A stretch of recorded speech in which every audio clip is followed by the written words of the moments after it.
I'm a true believer in mastery.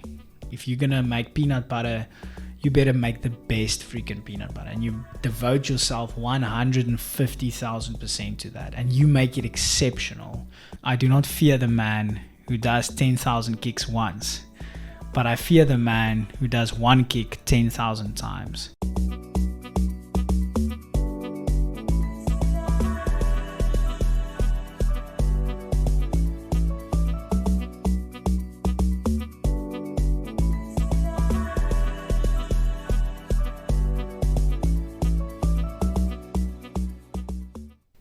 Henk, My boy. on a scale of 1 to 10, I want to find out, how are you doing holistically? Yo, pretty well. I would say 8 or 9. Wow. Yeah. What makes it 8 or 9? If you have to give me a quick summary of how you're feeling. Yeah, I always think about why wouldn't you feel well, right? Or why wouldn't you be thankful? I mean, we've got a day here, so I try and just think about all the things I'm thankful for, and that is kind of what makes me feel like 8 or 9. Yeah. I like it. It seems that you put your focus on what you're grateful for as opposed to the lack or the scarcity. Yeah. Would you say that's correct? Yeah, there's always a there's always a reason to be upset. There's always a reason. There's always something that you might feel that you could do better. But then again, there's always something you can be grateful for. The fact that you have another day while other people don't, etc., etc. Yeah. I understand. Thank you for that. So you did not grow up in Stellenbosch and you moved to Stellenbosch where you currently live. Yeah. Could you walk us through where you grew up and what was that environment like? Yeah, so obviously, if you go 30 to 40 years back, maybe being a family of 6 wasn't, it was pretty normal. It was actually a small family. People would say shame. But yeah, we're six, a family of 6. Grew up in Pretoria, then we moved down to Stellies. And just absolutely love it here. I've got 3 siblings, all younger, but also close in age. So differ 3 to 5 years to all my siblings. So that's kind of our family dynamic. Was it challenging to grow up with 3 siblings or did you enjoy it? Yeah, it was awesome. I think when people look at children, they always a lot of the mainstream thought is that it's a loss or it's a hassle, it's a cost. But siblings help one another. So traditionally, 50 or 60 years ago, older siblings would help with the raising of the younger siblings, and so there's a great relationship dynamics that forms. So in our family, my brother and I are very close in age, my sisters as well. So there was always a lack of dynamic, playing together as kids, keeping one another busy, allowing my parents to kind of leave us because we were more siblings, right? If you just have a single child, you have to entertain them. So I loved it. I enjoyed it a lot, being a lot more siblings. There was always something going on at the house. There's always friends. It's always a buzz. So I never felt, really lonely or like that there was always something happening at the house. Okay, and because you were the oldest, was there an added responsibility placed on you by your parents, or did you not feel that kind of pressure? No, not really. I think obviously if you're the oldest and you've got, different siblings, it also helps because you kind of go through things first. So, in family dynamics, it was just that I had to do something first from all the other siblings. So it was also cool in the sense that you do something first. So sometimes it could also be a challenge for the parents to give the same attention to the 4th child that goes to school the first time, because for them it's a big deal, but for you, you understand what I'm saying. For the parent, they're like, oh, that's a 4th child going to grade 1. But for the child, it's a massive thing. So I think being the oldest was good. Not being like I have to raise the youngest child or something like that, but yeah. Yeah, I think I understand what you're saying when it comes to your parents. It's for them more experience maybe, having dealt with 4 times. Exactly. Putting kids through school or whatever task comes up. Yeah. And speaking about your parents, what sort of lessons were you taught that still stick with you today? In terms of just, general lessons, just something that pops out for me. Yeah, I would just say care. Like, we've got a tremendous, amazing mother that always really paid attention to us. That was always helpful. And I also think from my dad, it was always, like if we had ideas as children or you wanted to do something, it was always met with seriousness. So if I told my dad I want to, plan something or do something, he wouldn't just view me as a child. He'd be serious and say, okay, what's your plan with this, etc. So ideas were never shot off in the house and saying, no, that's stupid or something like that, which I appreciated if I think back now. Kind of that mutual respect. Yeah, just like if you have an idea. So my brother, for example, wanted to start a gumball machine, right? A gumball machine business. And the parents were very serious. They were like, listen, okay, take us through it. How are you going to execute on this? And they were serious about it. It wasn't just like, oh, sweet little Yanni, little boy wants to have a gumball machine. It was like, okay, the Oak is starting his first business, right? It was met with seriousness in that sense. Okay. That also says a lot about your parents, to actually take their kids seriously as opposed to speak over them, but actually treat them with the respect that the kid needs and deserves, as opposed to being like, well, you're doing something wrong. Actually, let me hear your point of view. And I think that's what I'm hearing. They approached you guys with curiosity as opposed to speaking over you and speaking down on you. Yeah, especially if you had ideas or you wanted to do something, your parents would back it, and they would, they would also, but they'll also give you the responsibility. So if it fails as a child, then you also were responsible, right? So it's like a give take. But I think the biggest thing is just if a child has an idea, it's something valid for them, right? It's something they care about. So if you support that, whether it fails or succeeds, the child has an opportunity then to learn and to feel that they can implement something, right? So those are good lessons, definitely. Yeah, definitely. Yeah. Fast forwarding a bit to your post-high school career, you ended up studying at Stellenbosch University. Yeah. What did you study, and why did you choose that particular degree? Yeah, it was completely random. I think I just, I had business subjects in school like accounting and stuff, and so I just thought, like, what are most people doing? And finances, obviously, is a buzzword. So it was a bit random application. So I started with BCom General, and then, it's a 3-year thing, and then I specialize in financial management, but it's a pretty general degree, I would say. You don't finish up with, this is exactly what you're going to do. Yeah, so it's more about a random application. Yeah. And what made you decide on that random application? It was just, I had an inclination I thought finance is something obviously important, so BCom, yeah. It was what a lot of people did, so it wasn't really properly thought out. Would you say that you were still kind of figuring out your professional path and journey, and this seemed very general? Yeah. Okay. Yeah, I didn't want to study actually. I wanted to start making money as early as possible. But obviously with my parents and with everything, I really thought, okay, but let me just see where this is at. And then I said, okay, well, it's 3 years. Let me not take a gap, but let me jump straight into it and see where it's at. Yeah. Okay, and if you did not study, what would you have done? Yeah, if I look back, I would probably do something like be a real estate agent or something like that. Yeah. Interesting. So working straight out. Yeah. Okay. School. And was entrepreneurship always a part of your, call it, DNA, or were seeds planted later on that allowed you to pursue entrepreneurship?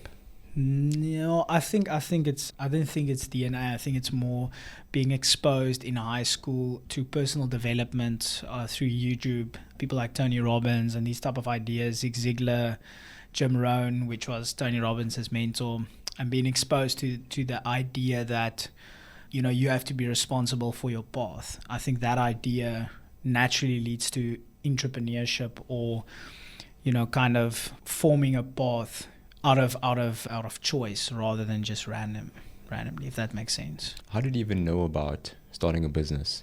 Yeah. before even starting a business? I think of what is a business, right? But I think in school it was really encouraged. In our high school, it was really encouraged to try out ideas, and there were some of things that we implemented in the school where we made money, and I could have used some of the money. I was given responsibility. And so I think, starting those projects, and, I was doing a bunch of like project things. Like we had a motorcycle rally at school. I went to all the schools in town, signed people up to tickets. And then at the end, a friend and I, there were sponsors. We had like, let's say 40 motorcycles. And at the end of it, we made a profit. And that obviously was like, whoa, there's some cash that I can use, that I can decide what I want to do with. And that idea was just that, and also everyone had a blast. It was a great time. It was so much fun. And I think that kind of prickled me a little bit and be like, this was fun. It gave you a taste, and also it gave you a taste, instilled maybe a belief that, you can make Exactly. some money by yourself. Yeah. And also like organizing something that was kind of an idea of mine, and to take it from, it's an idea to have a rally. Then the rally actually happens through planning and through friendship with one of my best mates. And then just that idea of, it started as this thought, and now there's an actual rally and I could get profit from it. It was kind of the idea of creating something. And that kind of just, it kind of stuck in my mind and prickled me a little bit. Yeah. Okay. And fast forwarding once more, you continued with the degree, you finished your degree. Was there any part of you that looked for a job? No. Oh yeah, I had a few part-time gigs. So I was a tuk-tuk driver. I worked on a crocodile farm while you're studying. Yeah, while I was studying. So when you study, you have a crazy amount of holidays. It's a joke. You get like December's like 2 or 2.5 months of holidays. Jeez, I would get bored out of my mind. So I always worked on holidays, earned some cash. I worked in an art gallery. Just did a bunch of things. Was busy every holiday.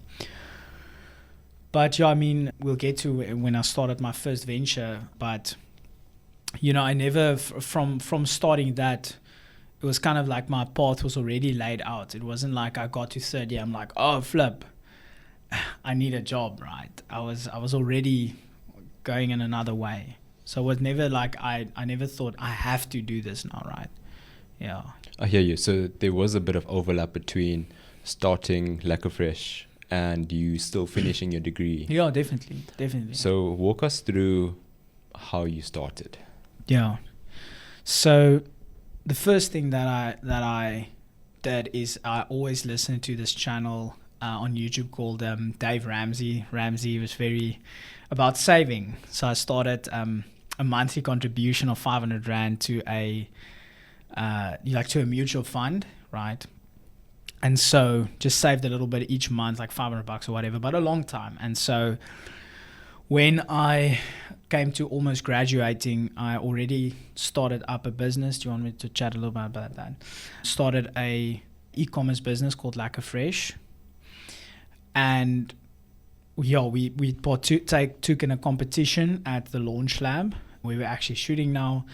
And it's an incubator. So the idea of an incubator is a place where startups can come and pitch ideas, and there's a lot of things around it. And we won a Startup of the Year, Student Startup of the Year in 2019, and we won cash. So that gave us a little bit of money, and of the savings that I took over time, that also piled up, and we got free office space. And we were third year, we already had a nice client base. And so from there, that kind of led to my next step. Introducing the ultimate boost for your startup's online success. Are you a visionary startup ready to make your mark in a digital world? Well, look no further. This episode is proudly sponsored by the innovative powerhouse, Oasis Digital. Elevate your business's game with a stunning website that captures hearts and converts visitors into loyal customers. Whether you're in need of a captivating website to showcase your unique brand or a robust e-commerce platform to skyrocket your sales, Oasis has your back. Contact the Oasis team for more information. Walk us through how you came up with the idea for Lekke Fresh. Yeah. So it's funny. I always had ideas, but so when I was in my I think in third year, I just always I had a desire and I prayed for a cool idea, right? And it just came to my mind, milk, right? And I remembered that there was a little dairy, right, that started as part of our university, part of their commercial division, and this dairy obviously made milk, right? So I just waltzed in there, said, listen, he's the manager here, can I speak to him, blah, blah, blah. And at the end of it, he said, you can buy milk from here. That back then it was still 18 Rand 50, 2 litre. I still remember it to this day. And what's the price now? Now to buy milk, it's like wholesale, sure. Probably like 25, 26 Rand. Yeah, so not that, it's like 4 years, right? But anyway. So yeah, so I went in there for the first few weeks and stuff. I had to pay cash. So yeah, so I started thinking about milk and I started pondering on the idea of subscription. And I thought, people use milk and these consumables every week. Why do they have to make the consumer decision again and again, right? Why can't I just understand that this family consumes an average of 8 liters milk? Why can't I just provide them with this on a constant basis, right? Providing value for me as the business because it's subscription, recurring revenue, but also for the customer, or firstly for the customer. They don't have to think, oh, flip, I need milk. And we all know that is a problem. Oh, I need milk, I need eggs, I need these things, the fresh things, right? And so that's kind of how the idea went. And I started door knocking. The first 4 hours I said yes. So I was like, hello, would you like to buy milk from me? I can deliver it. And when the first few people said yes, I'm like, listen, there's something here. And went with my bakkie in the morning, got the milk, delivered the milk, and that's how we started. Wow, that's very hustler mentality and old school door-to-door salesman. I love it. Classic. So from then you grew word of mouth, or did you do any marketing to actually get more customers? What was your process around getting more customers and more sales? Yeah. So obviously in retrospect, it's different than when you're in the moment. So I think in the moment I was just like knocking on more doors. But when I look back, so obviously in the moment I just thought about door knocking because that's all I knew. But in retrospect, I think there was a little bit of luck in the sense that people remember milk being delivered in the morning. And so it's kind of a little bit of a novel service. So people started talking word of mouth and telling one another about this guy delivering milk in the local neighborhood. It's kind of a nostalgic idea. And so it was a little bit of a mix of both. Yeah. Okay. And from there, you then went to, of course, reach absurd numbers in business, absurd, but also amazing numbers in revenue. Yeah. Walk us through the process of starting and scaling so quickly. What did you have to do to make that become a reality and a process and actually accomplish those numbers? Yeah, so there's kind of two approaches. The one is just to think on like the universe or God just made it happen for you and the blessing of it. But when you look back, you can kind of make a formula, right? Or you can see what actually happened. So in retrospect, it was kind of a novel idea. So it was kind of like the milkman delivering milk. So people told one another about it. So that was kind of the big growth pushes. We were quite active on social. I had a friend that was a partner at the time, Georgie, and he was very good at like taking proper pictures. So we had these beautiful pictures of oaks in white coats walking in the streets of Stellenbosch. And yeah, so it was kind of a buzz. People started telling one another word of mouth through social media. And yeah, just as we scaled, we just added customers and just added drivers, just built it out. And then there just came a massive surge of customers when one news agency started picking up on our story, and it's quite a novel story. people like novel. They talk about novel, right? When they sit at a braai, what are they going to tell their friends? They're going to tell their friends about the milkman that they had milk from this morning. These oaks traveling in 4 a.m. in the morning. So, yeah, so when it comes to growth, it was kind of that. Again, we didn't actually go to the news agency and tell them to report on us. They picked on that. So that element was kind of like the blessing of someone just seeing our story. But yeah, it was also beneficial to them to post it because it's a cool story to tell. So yeah, and then from there we just added towns to our delivery area, and from there, quite simple. As you were scaling and getting more business in and the demand increased, how did you match that when it came to hiring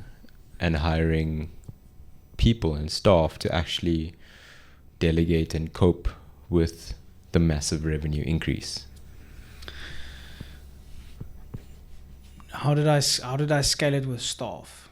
Yeah, so just to give a little bit of background, we started food delivery when it wasn't really a thing in South Africa. So there wasn't Checker 66, there wasn't any of these services around now. So we were before trend, right? And that was one of our advantages. Like, I want to almost say first movers. We were the people, when it came to fresh deliveries, we were kind of the only guys in our local area properly pushing it, in my opinion. And so obviously as we scaled, we had the media pushing our story. On the one hand, like Kyknet, SAFM, Radio Tygerberg, Biz News, most channels you can think of. And on the other hand, it was lockdown, right? So the business kind of changed completely in 2020 when there was no food services really delivering with the area and the scale we had. And then it was lockdown. Everyone had to stay at home. We had approved our food, our critical service, essential service. And so that really, like, we 10x'd overnight basically. And yeah, it was kind of awesome because as we scaled, a lot of people didn't have work. They stayed at home. So the increase in the surge in customers and the surge in cheap labor kind of came together, which was very cool.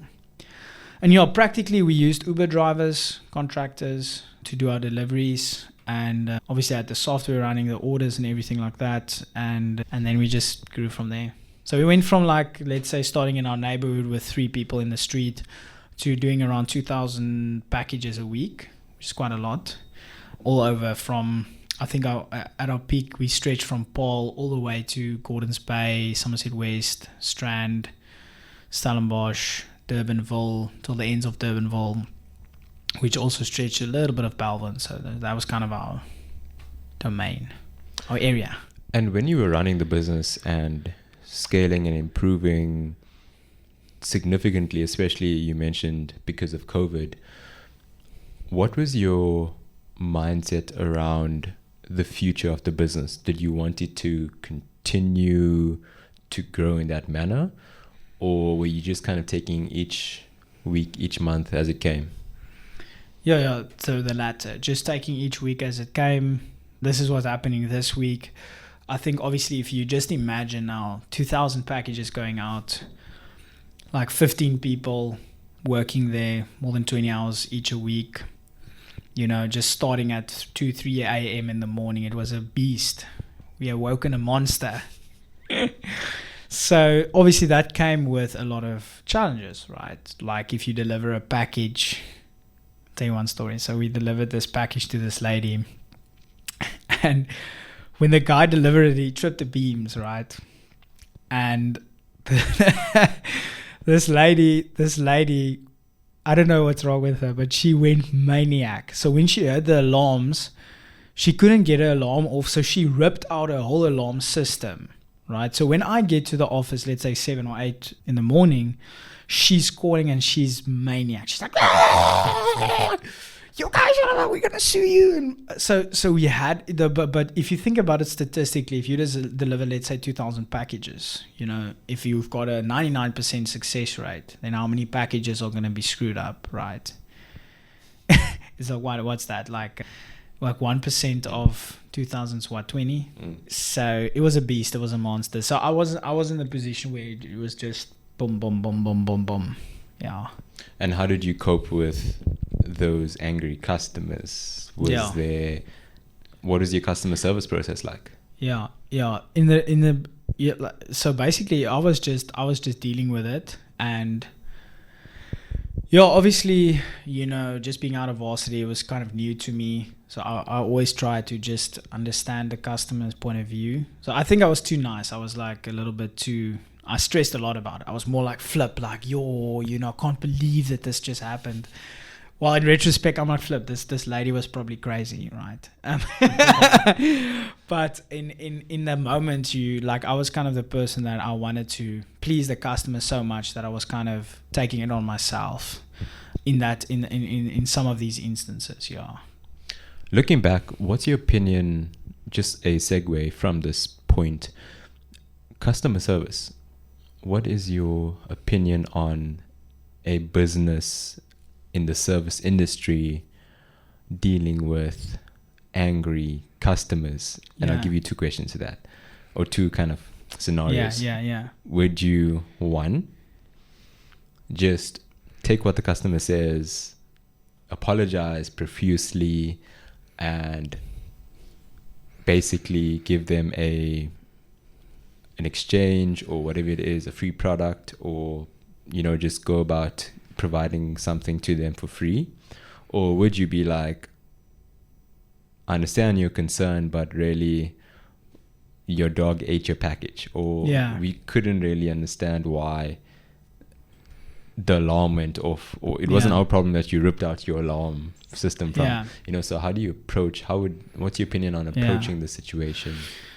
So obviously it depends on the industry where you're at, but for me, the first thing is you have to check that you are properly financially viable. So, I mean, if you give a Oak a 30,000 Rand product or 100,000 Rand product, your customer service is going to look different than if you give a Oak $100 service. So the first thing is you need to look at the financial viability. Obviously, if you're delivering 2,000 packages, I think we gave too much attention to customers. We are a bit more like, oh, we'll replace your package, we'll give you free stuff, but in the end, it wasn't serving the customers in the long run, because if we are not financially viable, how are we going to serve the customers?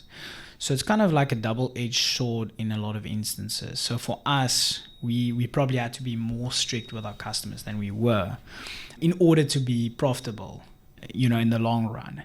So I think it's a catch-22. You kind of have to look at, if it's very viable. I mean, if you're giving Oak a 50,000 Rand thing, you better be, it's like, you better be like listening to them, right? But if you give an Oak 100 Rand product, customer service is important, but now you delegate one employee, you pay the employee 20K a month, and now the one customer that bought 100 Rand product is wasting your employee's time for 2 days or 1 day.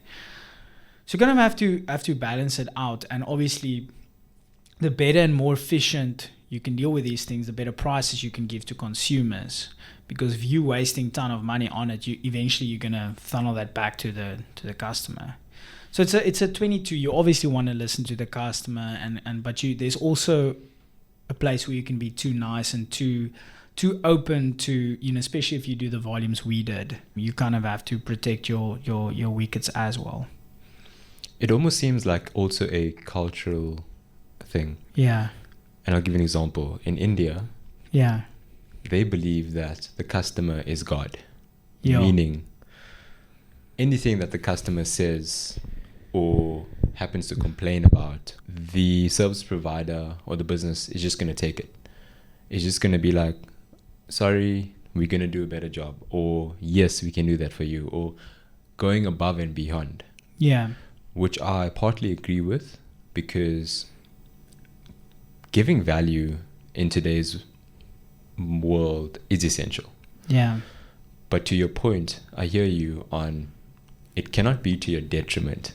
If you're gonna basically give all that value to the customer to your own detriment, where you become bankrupt, exactly, and you can't even provide for. That's the thing. You don't have the cash flow, so it really is. But that's the ideology. Like when you're young, you think you're never gonna die. right? So when you are starting out, you think, yes, I just want to help the customer, but every opportunity you say yes for, you're saying no to another opportunity.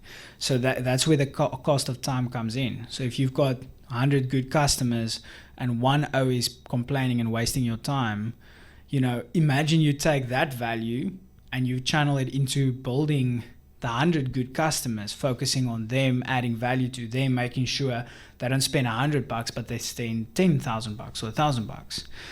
So it's just the idea that, just to be conscious about, the time value, the value of time, and where you're going to spend that, and how you can, mitigate these type of things when it comes to customers. And I mean, if you've got a quality service and you're positioned right, I think people are, let me say this, right? I think people are scared. I'm not going to get another customer. So it's more fear. I'm not going to need another customer. I must always please the customer. Sometimes it can be a fear mentality where someone thinks, but if you provide a good service, if you are a quality provider, if you really care about your service offering, there is always going to be clients, right? That's what I truly believe. So I think I was more on the fear side. I was like, flip, if I don't respond to this customer right now, I'm gonna, they're gonna complain, they're gonna post it on WhatsApp or whatever. So but now I'm like, listen, it's one customer. Yeah, it's one customer, and also if you have 2,000, packages that you send out, you're gonna have, one or two people that's just gonna be upset about it, right? And as the months went on, you slowly transitioned away from Lekke Fresh. Yeah. Could you walk us through that transition, and what lessons, if you had to give me 3 big lessons that you learned from Lekke Fresh, what would they be? So I'm going to give you one, and it's going to be very powerful. So obviously we grew the business. We did around 16 mil in revenue, and I think 3.5 years of trading, which is a lot if you think about milk and bread and eggs. So obviously we expanded from milk to breads and to meats, focusing on the fresh thing. I think we didn't have more than 50 products even at our peak.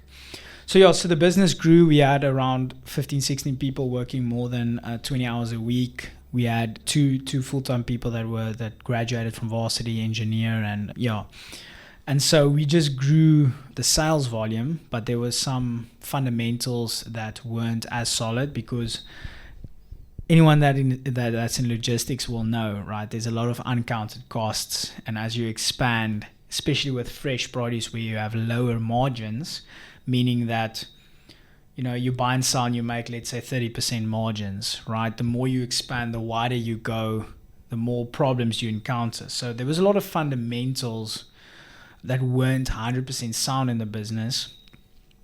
So one of our systems also, so as we grew, right, and lockdown was tremendously good. I mean, there were months we did around 500,000 or 600,000 rand in revenue in 1 month, right?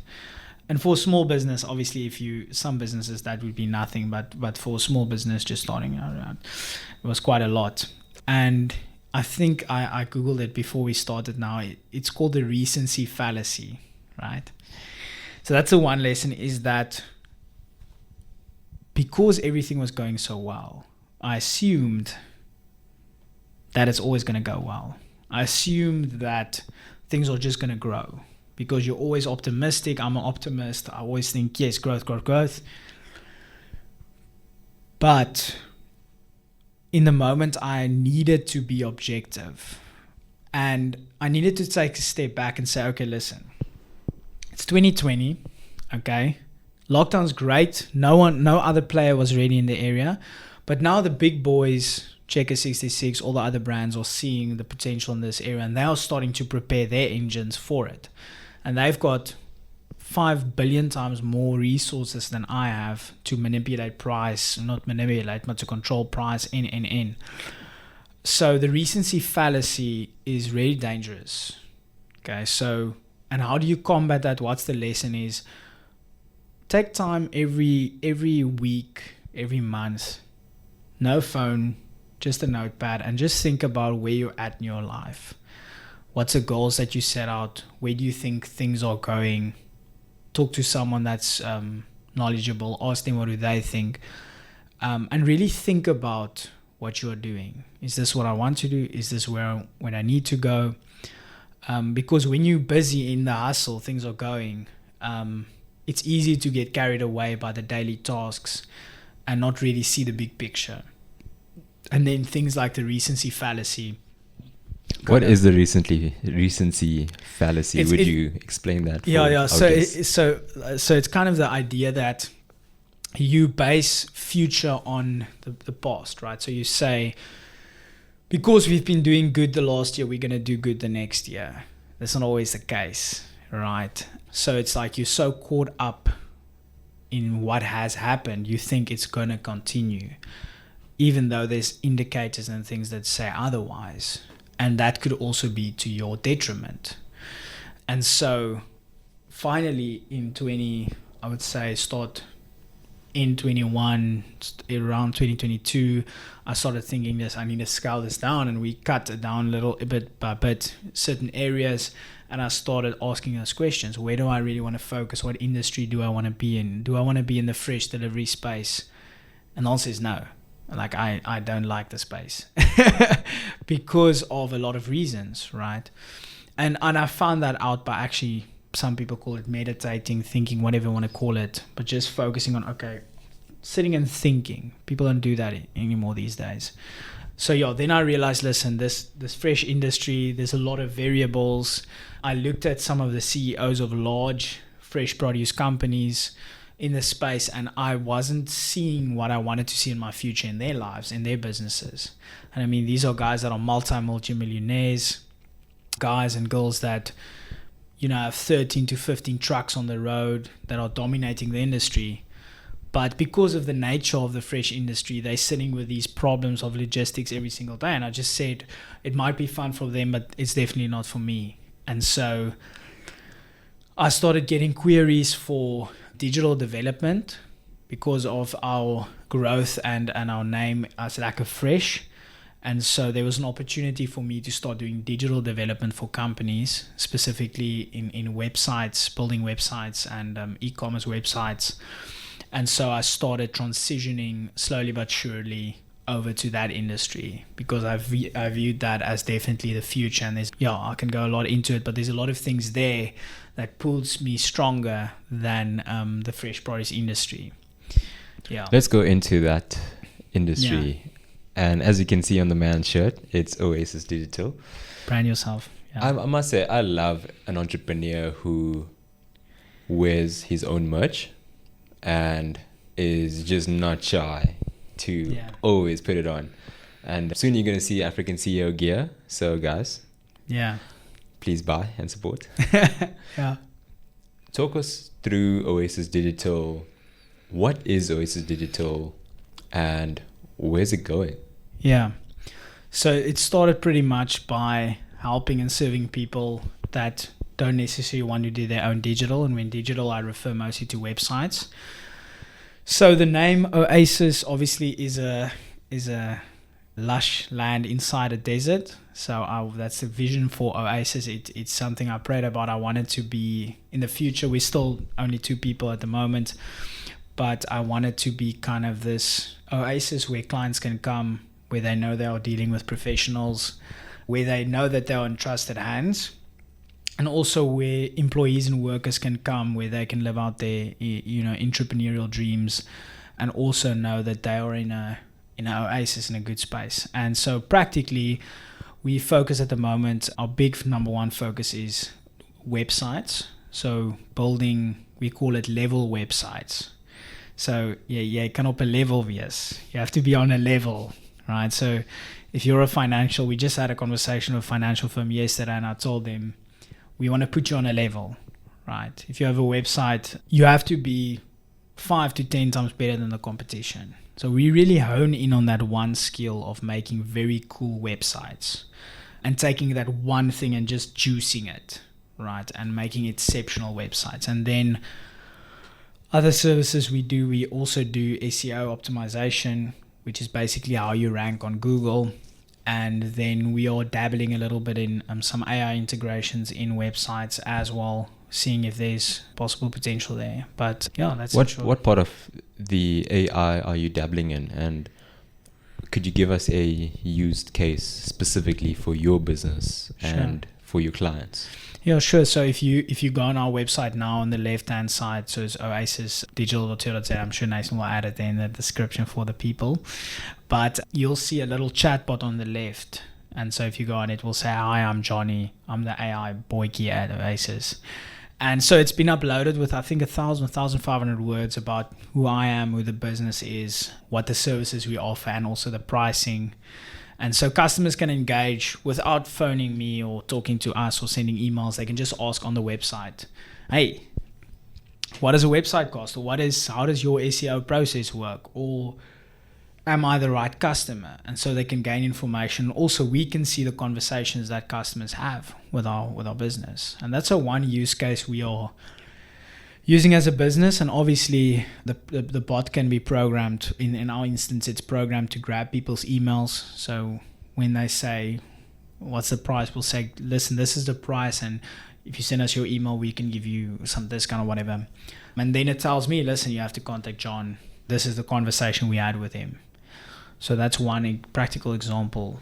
Yeah. I love that. And going into AI, because this is something that really fascinates me at the moment and has been for the past couple of weeks and months. Just, of course, the way things are being developed in first world countries.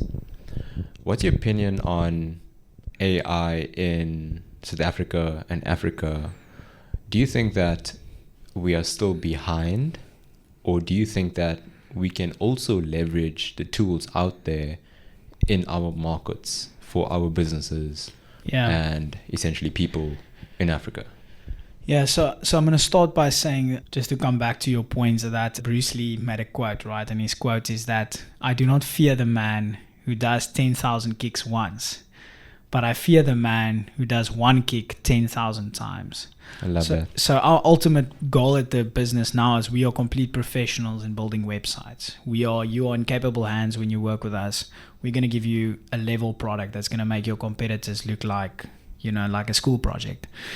So when it comes to the AI, we are playing around with it and seeing where's the practical use cases and skilling up ourselves on the newest AI technology. So the use cases for Africa is there are 14,700 AI startups that's only been started in the States this year since the launch of ChatGPT on 30 November last year, 2022. There's been over 14,700 AI startups. So the rollout of this software is on a tremendous scale. So I think people are playing around, or like we are playing around and seeing where's the actual use cases, where's the actual value, because there's a lot of gimmicks out there. Okay, like same with crypto, gimmicks, like make me an image of a monkey, right, or something. Maybe there's a use case for that, but for most part, people are just playing around with. Obviously, ChatGPT, tremendous value there, but so we are experimenting with what can actually help firms, and then skilling ourselves to give the absolute best product to our customers. Where do I think it's going? I think in Africa, it is definitely problematic in the sense that, as a whole, the gap between the knowledge gap is just getting larger. I mean, there's some oaks that can't send an email. Now there's freaking AI that can talk on WhatsApp and look like a person. We actually have an AI bot now on WhatsApp that we programmed according to a psychologist. So you can talk with it on WhatsApp, ask it questions, and it can respond. So we have those type of levels of technology coming out, but then there's some oaks that can't send an email. To that point, a third of the world still do not have access to the internet. Yeah, exactly. So the gap for this is just getting larger, and that's where we try and work with it is to, we want to help start up small, medium businesses with utilizing these AI technologies, which are not very expensive on that note. I mean, you can get the chatbot we're running on our website. It doesn't consume that much. It doesn't cost, you can get it for under 10,000 Rand on your site, and then it can perform all the tasks that I've mentioned. So the price isn't that much, and if you implement it yourself, there's a lot of stuff you can do for free, right? So we try and help small and medium business. Our goal is to help small and medium businesses integrate it into their daily tasks to cut on labor and those type of things. But yeah, I mean, it is a problem as the knowledge gap increases in Africa specifically. It is obviously going to be a challenge. So just imagine in 5 years, right, where we're going to be at with that. 3/3 of the people in the world don't have internet. So yeah, that is. There is a young 20-something aspiring entrepreneur that's probably watching this, listening to this. What traits does this person need to have, in your opinion, if they want to pursue entrepreneurship, start a business, and then run a successful business? What traits? Traits? What do you mean by traits? Discipline. Yeah. I'll give you one. Yeah. That's my one. So there's a lot of philosophies around it, and there's a lot of ways to do it. It's like everyone says that their way is the right way, but there's a lot of ways to do entrepreneurship, right? The cool thing about it is, if you think about it, just to take a step back, if you're an art guy, you can start something in art. If you're a guy who likes sneakers, you can start something in sneakers. So the amount of use cases for businesses is huge. So you can kind of adapt it to your personal things that you like, right? That's the first thing. The second thing is my philosophy around success that I'm still working out, that I'm not there yet 100%, still working towards it, is that the Bible says that a man skilled in his trade will appear before kings, as Solomon said that. And I'm a true believer in mastery. I think today people jump around. They are jack of all trades, master of none, while they should be jack of all trades, master of one, right?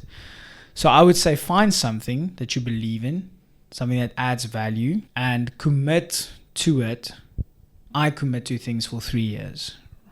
So I say I'm going to do X, I'm going to do it for 3 years. Okay, if it doesn't work, then in 3 years, I'll decide. But you can maybe say 6 months or whatever floats your boat, but commit to it, because there's going to be distractions. And the real level of, in my opinion, and how I see it, making money, success is on the top percentile. So if you do something average, there's a lot of people now that do things average, and it takes long to get from good to great. So the trait, like I would say, the one thing is absolute mastery. If you're gonna make peanut butter, you better make the best freaking peanut butter, and you devote yourself 150,000% to that, and you make it exceptional, and you go out there and you freaking sell that peanut butter. If it's building websites like us, you make it level, you make it number one. And I think when you stand out, like Solomon says, then people will start seeing, well, I don't want to work with that. I want to buy X. I want the best. I want that person. And then I feel you're in a much better position to write your own ticket. And with globalization, even if you're a guy who builds Star Wars stuff, if it's the best, you're going to find people online in the world that like that. Doesn't matter where you're from, right? That's my trait, mastery. No doubt. For today, yeah. I love that. Henk, I want to thank you for coming on and giving me your time, sharing your wisdom, and allowing us to walk through your journey with us. Yeah. And just giving people an insight on who Henk is, and also what Henk stands for, what he's done, and where's he going. So I want to thank you for continuing to also show up for yourself and for your loved ones and for the service of others. And I'm excited for Oasis Digital and where it's going. Yeah. Thank you. Yeah. I'll add one more thing there. And for anyone wanting to start something, I really feel like today is the easiest time. And so, I started doing web development by getting a Udemy course for 199 Rand. That's like $10 to $15. And that's where I learned from the world's best in WordPress development how to actually do that. So utilize these resources. I mean, you can start for practically no money. You can acquire a skill that's valuable in the marketplace. So yeah, I would really encourage, it is possible today if you put your mind, but again, it's going to take you 6 to 12 months. So that aggressive patience as well is very important. So yeah, that's my thing. A little thing I want to say as well. When I started Oasis, I found 5 customers. And I told myself, I'm not expect any money from these customers. I'm just going to build them cool websites. That's my first 5 customers. And I'm not going to expect anything because I'm still learning. And once I did those 5, that led me to my path. So find that skill if that's something you want to do. Find 5 customers, improve it, make it the best. And from there, your chances, in my opinion, the statistical chance of you making it is just so much higher in my opinion. So that's what I wanted to end off with as well, yeah. Perfect, thank you. And is there anything else that you want to say, chat about, that we haven't spoken about or touched on? No, I think it's just that in the end of the day, in today's day and age, things are, Instagram, everything is sensualized and it looks, you can get a 6-pack in a week. But, the simple things are sometimes the boring things, and, the heroes of today and the people you bring on these podcasts, which are actually heroes, the people that come after me now is, you won't see them on the street flashing their bling and being, you won't see them on Instagram with 50,000 followers, right? They are the people that apply the boring principles every day, saving, doing the right thing, mastering a skill. And it doesn't look as attractive while doing it, but in the end, it bears a massive harvest of good fruit and luscious fruit. And that's why I just encourage people, if people don't see you, it's not about that. It's not about the flash or the stuff in the moment looking sexy. It's about applying that discipline. And in 5 years, there's not a lot. And Tony Robbins says that, he says most people overestimate what they can do in a year, but they underestimate what they can do in 10 years. And if you apply yourself to something in 5 to 10 years, there's not a lot in this world you cannot accomplish if you really put it. And to end off this question is, have you ever met someone that really did their best and tried every single day and didn't get the result? Do you know anyone that's worked flipping hard every single day for 10 years, applied the right principles, that didn't make it? Nope. Yeah, why? So that's what I want to end off with. And obviously, Nacy, it's Lekke to be here. And I really believe this podcast is going on a massive level. So it's like when do you want to climb in an elevator? You don't want to join something when it's big and famous. You want to join it at level 1. So for anyone watching this, seeing this podcast, being like, yo, there's something here, get involved now, because this thing is going places. This thing is going to be big. And so, if you want to get involved, be a sponsor in any way, this is really the right time to get on board, get involved with African CEO, because in a few months or a year or two, it's going to be very tough for you to get in at level 1000, right? so yeah, cool. Thank you. Oh yeah, oh, that was like